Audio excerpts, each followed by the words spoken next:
नमस्कार, स्वागत है आप सभी का हमारे YouTube चैनल पर नए हैं तो चैनल को सब्सक्राइब करें। आज हम सुनाएंगे भादुआ की चौथ माता की कहानी। पुराने समय की बात है, एक ब्राह्मण था, उनके घर पर एक बेटा और बहू थे। बेटा और पिताजी कुछ कमाते थे तो नहीं, जो बहू के साथ आया हुआ था दहेज का धन, उसी से अपना काम चलाते। जब भी बहू बाहर कचरा डालने जाती तब उसके पास वाली पड़ोसन उससे पूछती थी कि बहू आज खाने में क्या खा कर आई हो, तो वह बोलती थी कि मैं तो बासी रोटी और ठंडी रोटी खाकर आई हूँ। एक दिन साहूकार के बेटे ने ये बात सुन ली। वह वहाँ से चला गया और अपनी माँ के पास जाकर बोला कि माँ, तू तो अपनी बहू को रोज़ गर्म खाना खिलाती है और वह फिर भी बाहर जाकर यह बोलती है कि मैं तो बासी रोटी खाकर आई हूँ।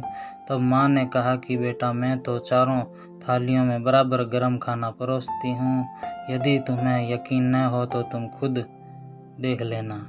यह अगले दिन तबीयत खराब होने का बहाना बनाकर कंबल ओढ़ कर लेट गया। तब उसके सामने आश्चर्य हुआ कि बहू ने गरम गरम खीर और खांड का भोजन किया।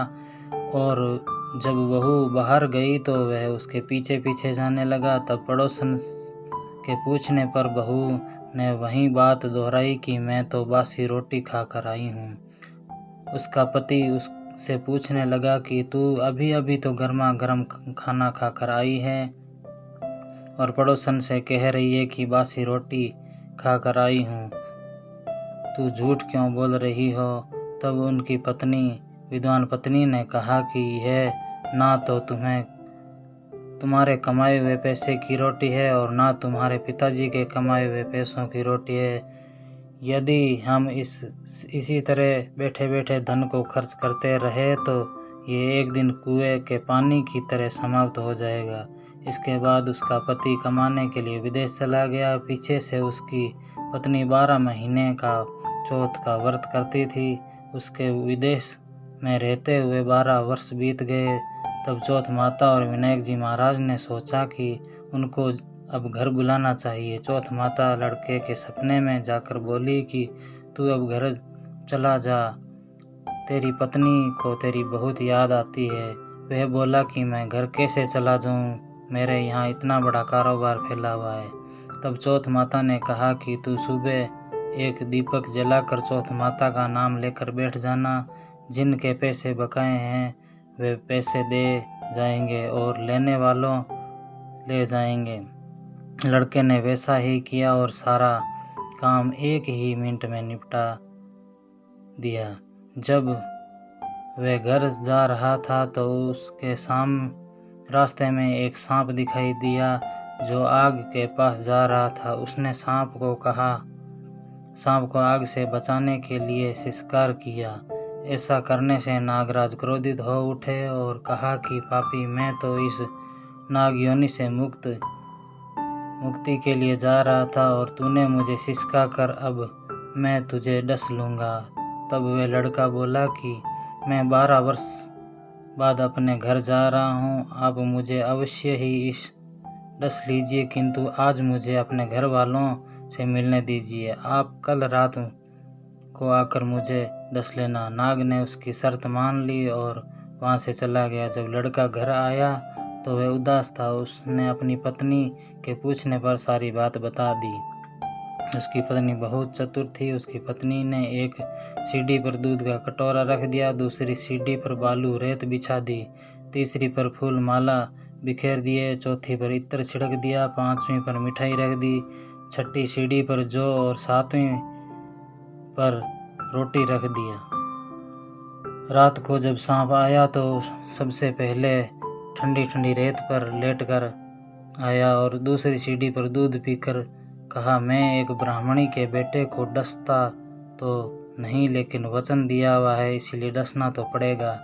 फिर वह फूलों की माला की सीढ़ी से होते हुए प्रसन्नतापूर्वक इत्र की खुशबू लेता हुआ ऊपर की ओर आने लगा। सांप को ऊपर चढ़ता हुआ देखकर विनायक जी ने चौथ माता से कहा कि इस ब्राह्मणी के बेटे की रक्षा करनी चाहिए। करनी होगी, क्योंकि इसी की पत्नी इसके लिए चौथ का व्रत करती है।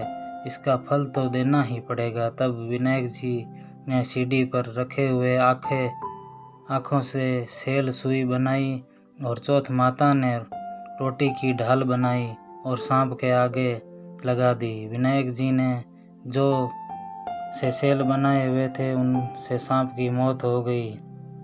सुबह उस लड़के से मिलने गांव के लोग आने लगे, क्योंकि वह 12 वर्ष के बाद वापस आया था। लड़के ने उसे आवाज़ दी, लेकिन वह तो उदास बैठा था, इसीलिए बोला नहीं।